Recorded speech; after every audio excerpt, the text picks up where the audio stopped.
And speaking of the final things to say about an incredible past couple of days in the United States is you may well have noticed quite a few people in a flutter about the Amazon boss, his fiancée, Jeff Bezos' fiancée, and what she decided to wear to the inauguration. Some say incredibly modern, some say a little too low cut. What does Megyn Kelly say? This is not my first time saying she dresses like a hooker, because she does. Have some dignity and some respect for your setting in your circumstances. No one should be talking about your tits. I love that lady. As for Mark Zuckerberg, his opinion, currently under review. Megan's on the show tomorrow night. Can't wait to have her. That's why we love her. Love her very much. Now, still in Washington, before we move back to Australia, and believe me, this poll in and around Albo, it's not one that he's going to be excited about, nor many of his supporters. Those of us who want to see the back of him, you'll be happy in a couple of seconds' time. The Foreign Minister, Penny Wong, was the representative of Australia, along with Karen, the current ambassador. But the focus wasn't on him. Instead, it was on her. And some of the people that have gone a little bit overboard, that any criticism of the way that the government that has previously bagged him personally is now right back in the front seat. Have a look at this for some sickening stuff. Sydney Morning Herald, Penny Wong's golden ticket. Willy Wonka style. She's got a golden ticket. She's got a golden ticket. Oh, wow. Now, of course, they even had the photo showing that there she was, a couple of rows from the front. They circled it even. See, there's nothing wrong. And no one's ever said that there was going to be something massively wrong. It just was pretty obviously the team that has said bad things about him publicly is not going to be as tight as the people who've said nice things about him publicly. But have a listen to how they spin the ball.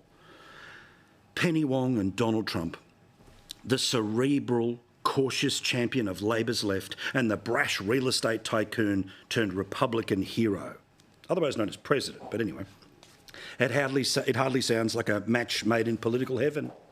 Yet there was Australia's foreign minister in prime position at Trump's inauguration in the Capitol Rotunda, seated next to his elder sister.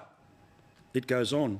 Wong was one of only a handful of foreign dignitaries in the actual room, receiving the golden ticket to the event, despite the crowd size being dramatically cut back when the inauguration was moved indoors because of the freezing temperatures. Countries with far bigger populations and economies like Australia, such as France or Germany, they didn't make the cut.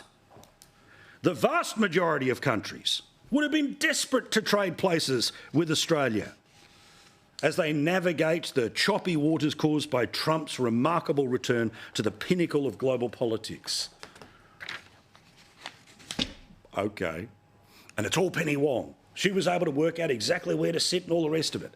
And then there was a meeting today between the brand new Secretary of State and Australia's Foreign Minister. And the media again saw this as an absolute cue and a coup of the kind they like.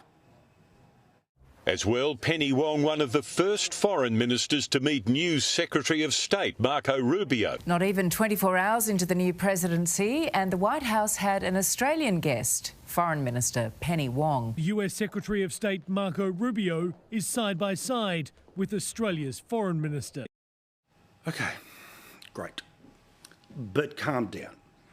The reason Australia had the prominent position, and it was Australia, not the person who was sitting in the seat on the behalf of Australia, was all to do, of course, with the Quad. This is the relationship between Australia and India, Japan, South Korea, to have an understanding and to be able to share intel and information, principally about pushing back on China.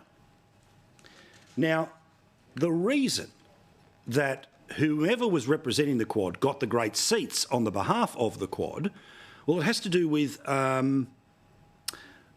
this, that we are part of that relationship, again, with those other countries.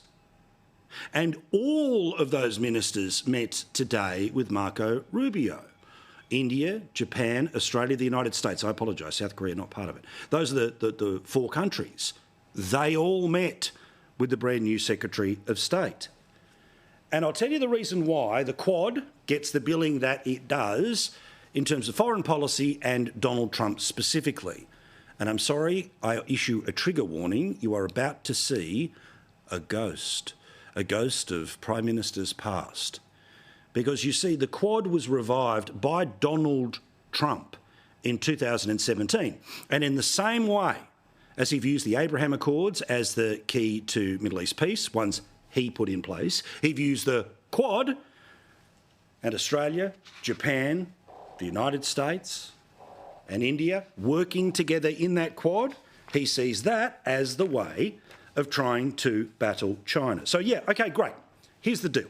No one thinks that Australia was going to get such a cold shoulder that he just would withdraw the troops from Darwin, get rid of the submarines from Perth, and Pine Gap, well, that could be turned into some sort of, glamping establishment. The point was, and the point that anyone who has been critical of the things that have been said in the past, is that the people have had to do a pretty obvious about turn. But each way elbow is the way that, of course, our Prime Minister chooses to be. And no doubt, eventually, once ambassadors talk to ambassadors and ministers talk to ministers, eventually leaders talk to leaders, at some point there will be some sort of a warmer embrace. And whether that's under Anthony Albanese, Peter Dutton, or whenever and whoever is the Prime Minister, when in the next 4 years there is an opportunity to meet. Now, first it'll be face-to-face in all those group meetings, like the G7 or the G20 or the Quad meetings or the ASEAN meetings or all the other reasons why Airbus Albo has to leave the country every 5 minutes. Australia will be warmly welcomed. But the point is that if they didn't say the things they had said in the past, then there would be no water that needed to go under the bridge for a better relationship, a real and enthusiastic relationship. Let me compare the pair, as those union super ads like to say. Former Prime Minister Scott Morrison was with Donald Trump, in fact, invited to his house on New Year's Eve. He does not have an official position anywhere representing Australia anymore. But of course, he was one of only a very small bunch of countries who were recognised with a state dinner. Hopefully Australia gets this honour again in the next 4 years. But you see, when you're invited over to somebody's house, it's a little bit different than when you are chasing them around a golf course and yelling at their golf cart and not riding with them. You see, Kevin Rudd has been desperate to say that despite the fact that the former Prime Minister is invited over for New Year's Eve, he's the one who's got all the connections in the world. And even the ABC, writing the most sympathetic version, couldn't really cover up for the difference between the two former Prime Ministers. The ABC has learnt that Mr Rudd briefly met with Trump at the Trump International Golf Course in West Palm Beach, Florida, near his house in Mar-a-Lago. You mean the one that ScoMo was invited over to on New Year's Eve? Rudd reportedly conveyed the good wishes of the Prime Minister and told Trump and the Foreign Minister that he were looking forward to the inauguration.